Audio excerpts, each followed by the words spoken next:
હવે પછીનો નમૂનો જોઈએ.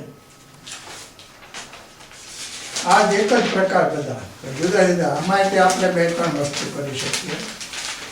આમાં આપણે એક કમળ બનાવ્યું તો પછી ગુલાબ કેમ બનાવવું, તો ગુલાબ બનાવીએ. પછી આપણે બીજા પ્રકારો જોઈશું. ગુલાબની પાંખડીઓ તમે જોજો તો એ બધી અણીદાર નથી હોતી, એટલે આપણે એ રીતે નીચે આપણે વજ્રનો ભાગ કરવો હોય તો પણ થાય. ફૂલ છે ને એના જે પ્રકારો હોય એ રીતે તમે આ રીતે લેવાનું. આ એકમાં બીજું પેકિંગ મૂકી દેવાનું.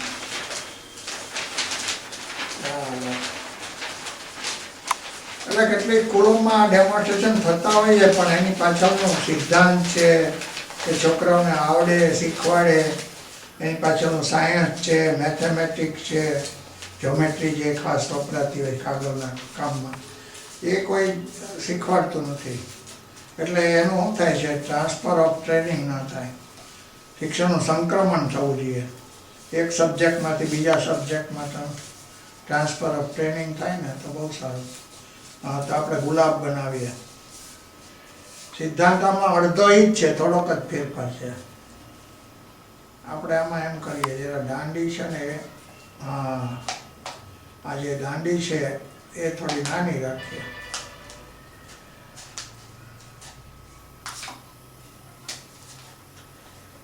અડધાથી સહેજ વધારે કાપવાનું, કાપવા મૂકવાનું.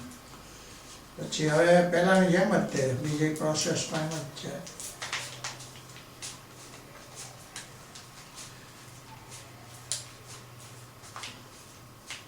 જો તમારે આ નળાકારથી થોડો કડક થઈ ગયો હોય, કાતર નબળી હોય તો થોડી વાર લાગે, નહીં તમે સહેલાઈથી કાપી શકો.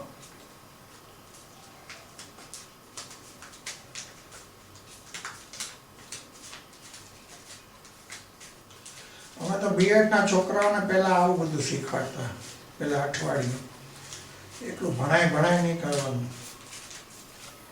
કે એને સ્કૂલોમાં જવાનું હોય ને, પછી ત્યાં જઈને ડેમોન્સ્ટ્રેશન કરે. પ્રાઇમરી સ્કૂલમાં જાય, સેકન્ડરી સ્કૂલમાં જાય, હાયર સેકન્ડરી સ્કૂલમાં જાય, પીટીસીમાં લેસન આપવા જાય. તો એવું આવું બધું કર્યું હોય તો કામનું. ત્યાં છોકરાઓને ઘણી વાર એ સ્ટુડન્ટ હોય છે ને, સ્ટુડન્ટ ટીચર એટલે પ્રશિક્ષણાર્થી, એને કહીએ તમે વર્ગ લેવા જાઓ તો એને ખોટા બાના કાઢે, અમારે આમ છે ને તેમ છે ને. પછી એને કંઈ આવડતું જ ન હોય એક્સ્ટ્રા બધું.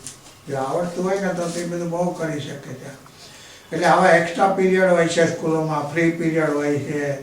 ઘણીવાર કોઈ શિક્ષક રજા ઉપર હોય છે, તો કેટલીક વાર શિક્ષકની ભરતી નથી થઈ હોતી, ત્યારે ઘણીવાર એના સબ્જેક્ટ ટીચિંગને બદલે આવું. અને ઘણીવાર સ્કૂલોના બહારના પ્રોગ્રામ હોય છે, એને બધા મનોરંજન કાર્યક્રમો હોય છે, સ્કૂલોમાં કોઈ પણ પ્રસંગ હોય છે, ત્યારે આવી બધી વસ્તુની સ્કિલની બહુ જરૂર પડે. એટલું સબ્જેક્ટ ટીચિંગ અને સબ્જેક્ટ એ બધા વિવાદાસ્પદ છે. એ મેં એના લેખો લખેલા છે. સબ્જેક્ટ કંઈ બધા એ શીખવાડવા જેવા જ નથી હોતા. એનું કન્ટેન્ટ, એનો અભ્યાસક્રમ, એનું પાઠ્યપુસ્તક એ બધું વિવાદાસ્પદ છે, અને એ બધું ફર્યા કરતું હોય છે. અને અમુક વિષયો શા માટે શીખવવા બધાને ફરજિયાત, એ બધા ઘણા સવાલો છે. અમુક વિષય કે એને એના જીવનમાં ઉપયોગી નથી એવા શા માટે શીખવવા. જે સાયન્સમાં જવાનો છે એને અમુક વિષયો શા માટે શીખવા. જે આર્ટ્સમાં જવાના એને અમુક વિષયો શા માટે શીખવા. એ બધા ઘણા પ્રશ્નો છે, પણ હવે એ તો બધી આખી નેશનલ પોલિસીનો સવાલ છે. એટલે એમાં હવે આપણે નથી પડતા. એના ઉપર લેખો લખેલા છે, અભ્યાસક્રમો, રાષ્ટ્રીય અભ્યાસક્રમ કેવો હોવો જોઈએ, એવું બધું. તો અહીંયા આપણે ગુલાબ, જો આમાં આપણે ઊંચી ફિલોસોફી ઉપર રહી ગયા. તો અહીંયા સુધી તો આપણે કોમન હતું, પણ હવે શું કરવાનું, નીચેના થોડા આ પણ છે એને આપણે એમને રહેવા દઈ દેવાના, ઉપરના ને બૂંઠા કરી નાખવાના થોડા, જેને આપણે પેલો પાંદડીઓ બનાવવા માંગીએ છીએ. તો આ વજ્રનો ભાગ થશે, આ દાંડી થશે. અને હવે આપણે હજુ આ બૂંઠા કરી, બૂંઠા ભાગ છે એને થોડા આમ વાળી દેવાના.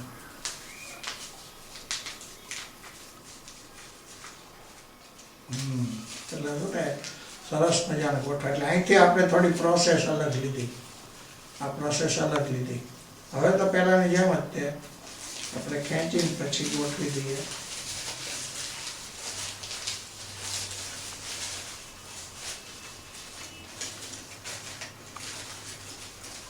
જો નીચેની પાંદડીઓ છે આ બધા અંદરના પાંદડા વળે ઉપરના પાન છે બધા, અને આ હેઠે છે એ વજ્ર છે. એટલે આવું ધારતા તમે બે ભાગ કરી, નીચેનો લીલું રાખો, એક કાગળ લીલો રહ્યો, બીજા ભાગ આગળ ગુલાબી કેવો રહ્યો, તો તમારે ગુલાબનો આકાર તમે કરી શકો.